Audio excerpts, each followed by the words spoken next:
How to send MP3 files on Instagram. To get started, first of all, you need to open up your browser. In this case, I'm using Safari. Then, type in WeTransfer.com in the search bar. It will take you to this website. So once you're here, tap on the plus sign right in the middle. Then, select the option Choose Files from the menu. Now select an MP3 file from your device and tap on Open. Once you're here on this page, tap on Next. Select the option Get a Link and tap Next. Now, add an email address. Then tap on the Transfer button. It will take some time to transfer the file. And once it's done, copy the link.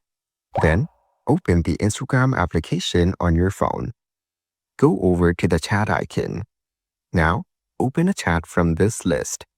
Tap and hold in the chat box and select Paste. Then, tap on the Send button.